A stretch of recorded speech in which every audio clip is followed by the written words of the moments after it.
Olá, muito boa tarde. Esta semana fica marcada pela realização da Assembleia Plenária da Conferência Episcopal Portuguesa. Dom José Ornelas foi eleito presidente, entre outros bispos que foram eleitos para outros organismos desta Conferência Episcopal Portuguesa. Unidade e diálogo com a sociedade são as palavras de ordem para o novo presidente da Conferência Episcopal Portuguesa. Duas palavras expressam os projetos do novo presidente da Conferência Episcopal Portuguesa. Dom José Ornelas quer uma igreja unida e em diálogo com a sociedade.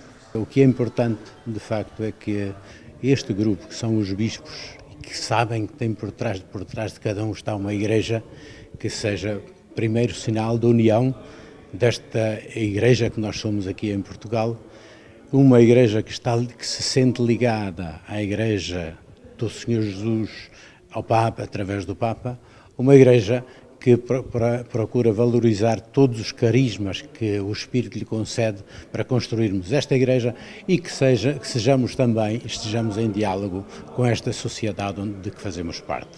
As eleições do novo presidente da Conferência Episcopal Portuguesa decorreram na Assembleia que se realizou em Fátima, onde foi analisada a sociedade a reconstruir após a pandemia.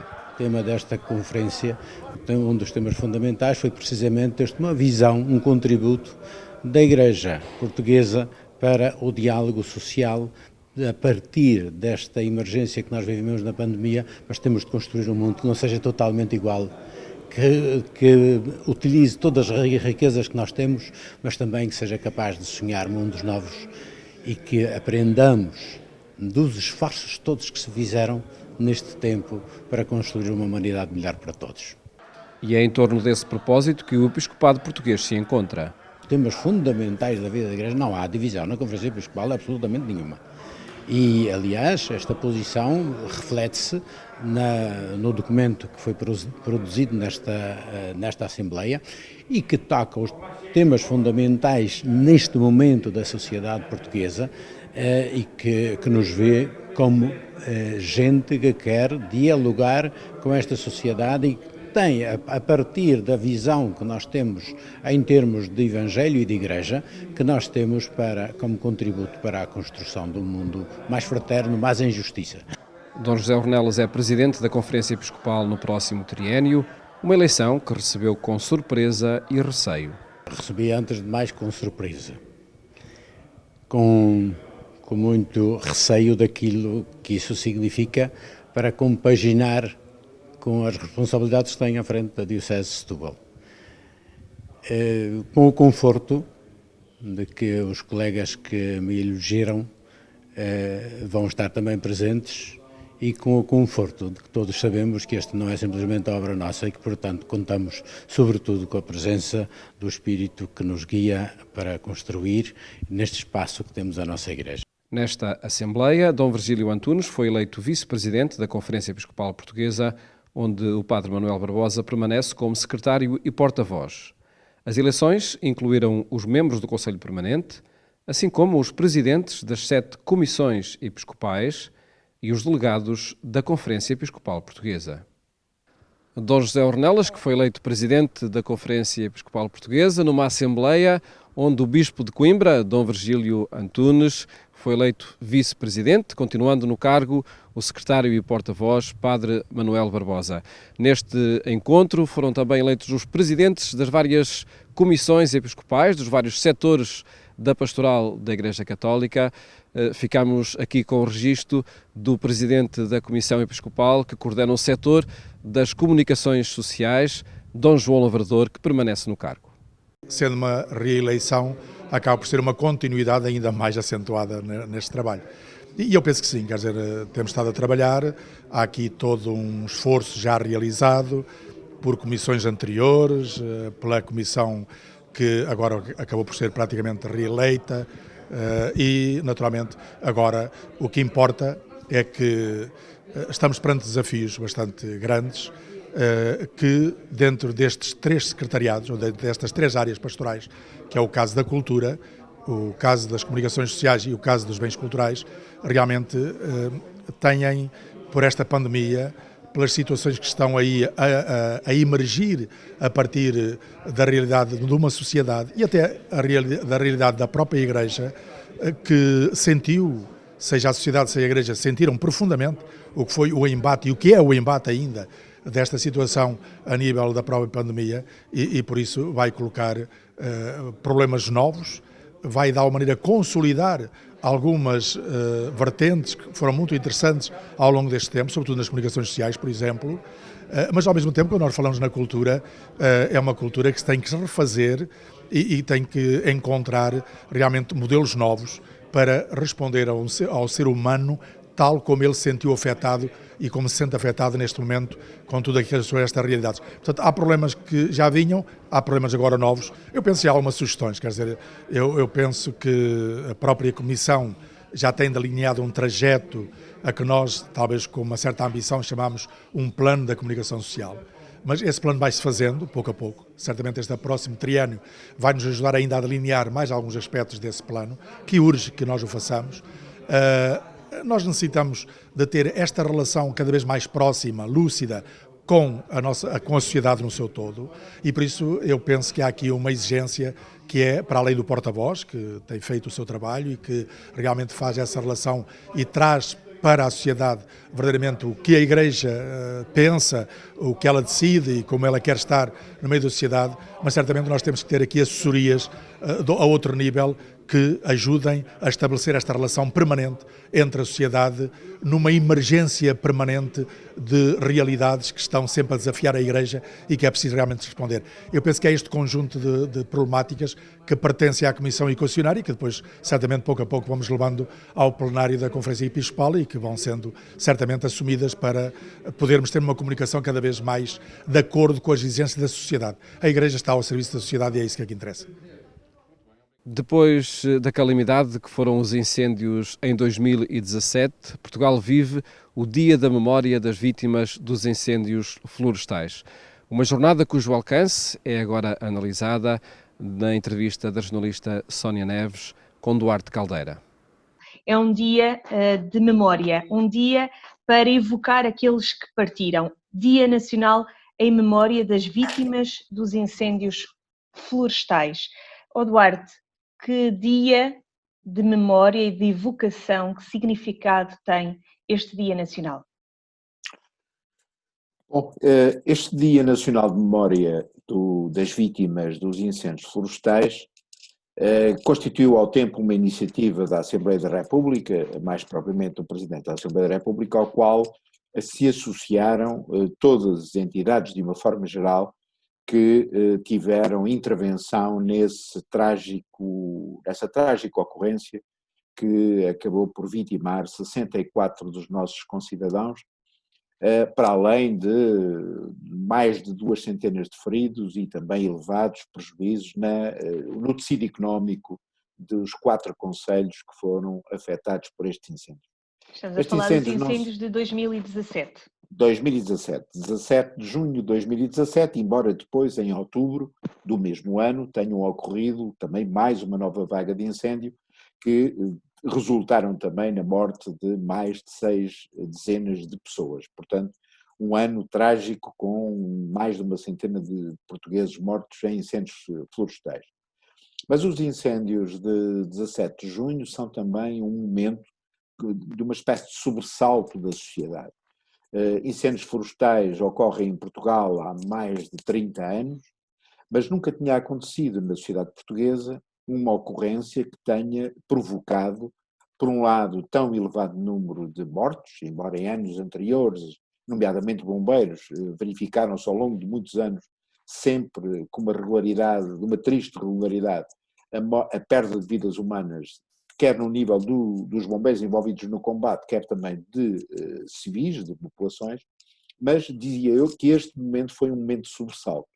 E este momento de sobressalto pôs-nos a pensar coletivamente, relativamente a esta circunstância dos incêndios florestais, entendendo-os não como uma fatalidade, mas como a consequência natural de um conjunto de problemas que o país possui e que, neste momento, ganhamos todos coletivamente consciência. E quais são esses problemas?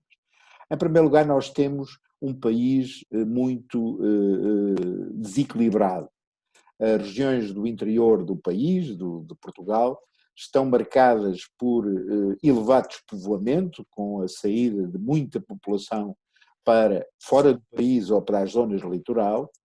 Por outro lado, a população que reside nestas zonas é marcadamente idosa, portanto, com grandes dificuldades de mobilidade, o que resultou numa alteração profunda no tratamento do campo e dos trabalhos rurais, o que leva depois, por consequência, à acumulação de muita massa combustível, que em circunstância de incêndio acelera a propagação do fogo e torna-o mais gravoso. E, portanto, este despovoamento, que resulta na desertificação dos territórios, é um fator determinante para a gravidade com que os incêndios têm vindo a ocorrer.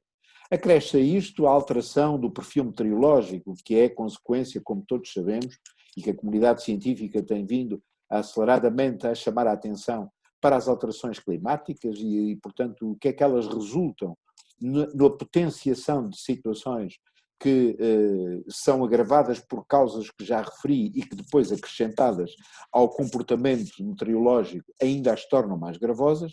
Bom, e finalmente, digamos que uma dificuldade que o poder político tem tido ao longo dos anos de definir uma estratégia para ordenamento da nossa floresta, para ordenamento do nosso território e também para um desenvolvimento, um modelo de desenvolvimento que sirva às pessoas como fator determinante de uma sociedade. As pessoas são o capital mais importante de qualquer país e, portanto, este conjunto de fatores resulta num coquetel que acaba por encontrar nos incêndios florestais terreno fértil para se desenvolver.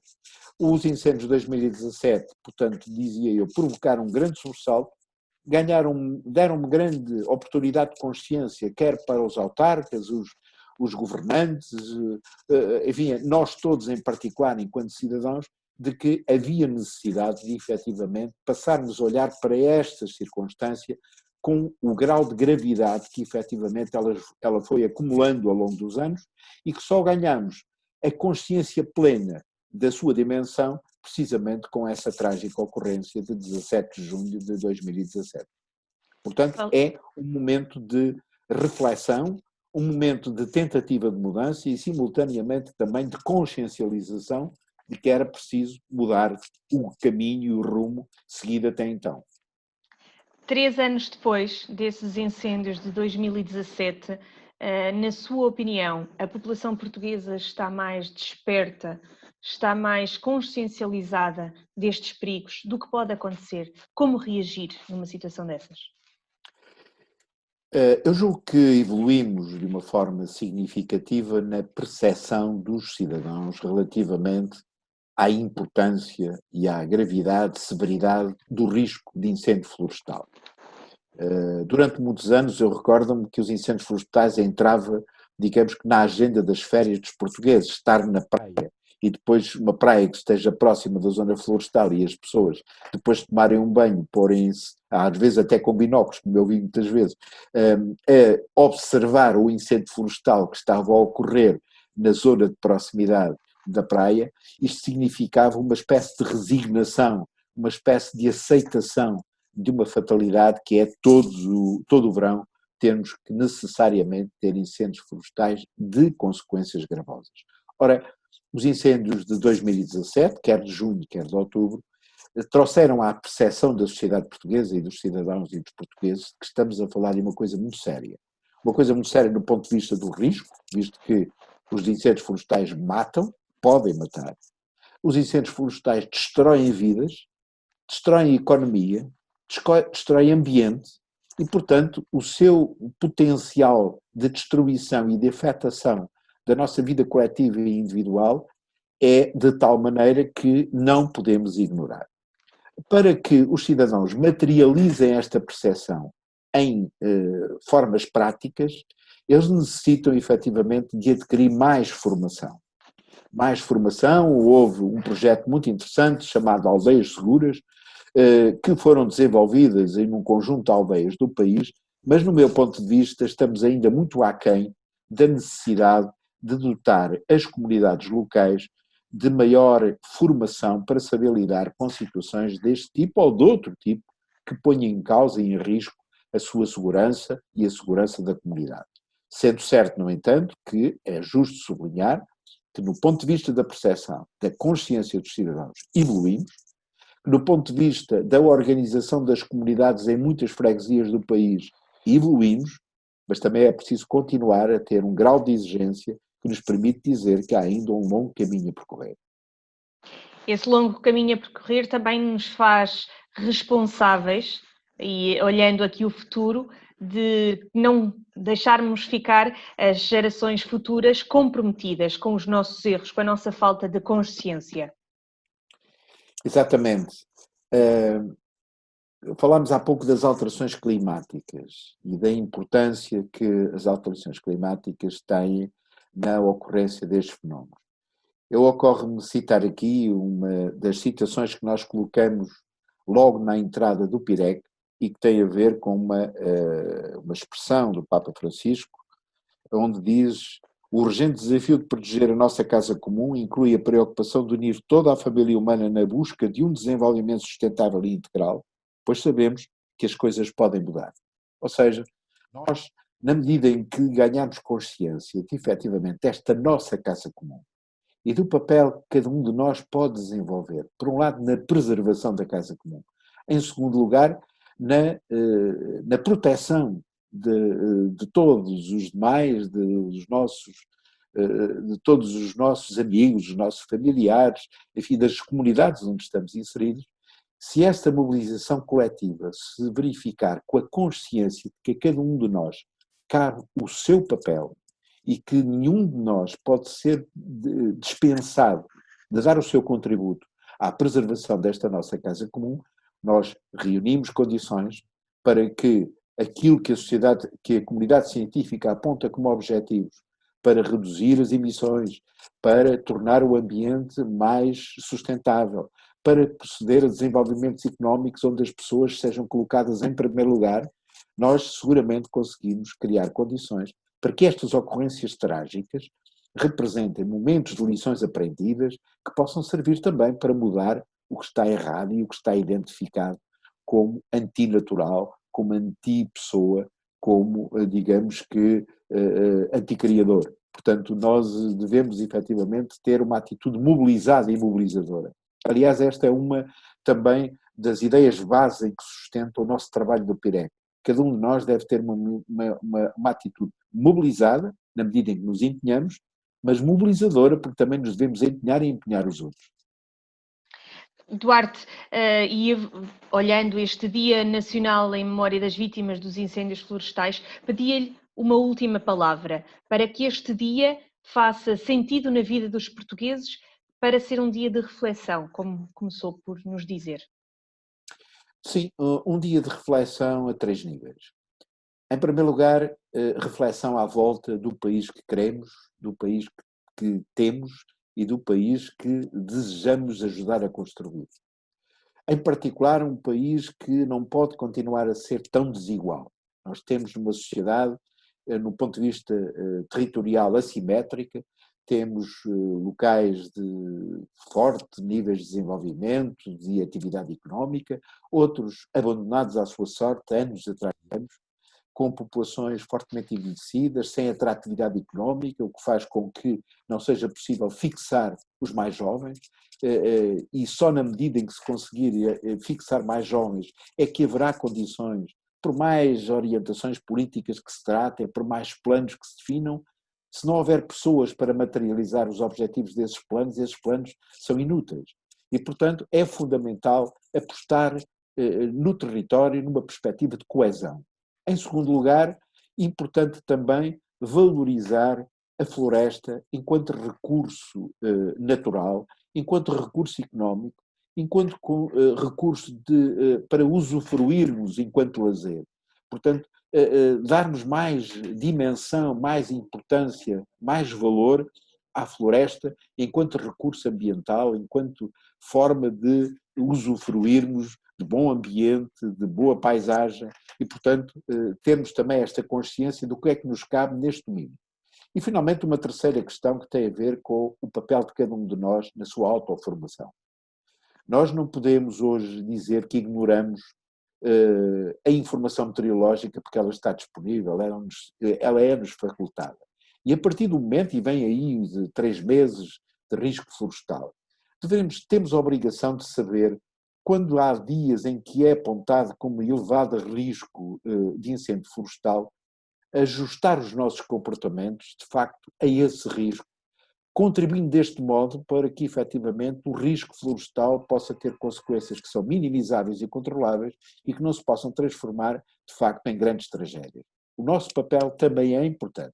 O papel dos governantes é importante, dos autarcas é importante, mas das comunidades locais e de cada um de nós em particular também é importante. Nós somos parte desta enorme casa comum e o nosso papel é ajudar a preservá-la. E, portanto, neste dia, nesta comemoração, a melhor forma que nós temos de honrar aqueles portugueses que naquele momento trágico perderam a sua vida, até de uma forma tão brutal, é efetivamente alterar os nossos comportamentos para evitar que circunstâncias como aquelas que ocorreram em 17 de junho e em outubro de 2017 nunca mais se voltem a repetir em Portugal, bom, e desejavelmente em parte alguma do mundo. Falamos deste dia 17 de junho, Dia Nacional em Memória das Vítimas dos Incêndios Florestais, e obrigada, Duarte Caldeira, pela sua larga experiência na Proteção Civil e por nos partilhar aqui também as suas opiniões, as suas perspectivas e os seus ensinamentos tão preciosos também neste tempo diferente em que todos vivemos. Muito obrigada. Muito obrigado. O alcance desta jornada, do Dia da Memória das Vítimas dos Incêndios Florestais e os trabalhos da Conferência Episcopal Portuguesa a marcar este programa Eclésia que levamos até si a partir aqui do Santuário de Fátima. Desejo-lhe uma ótima tarde. Até amanhã, se Deus quiser.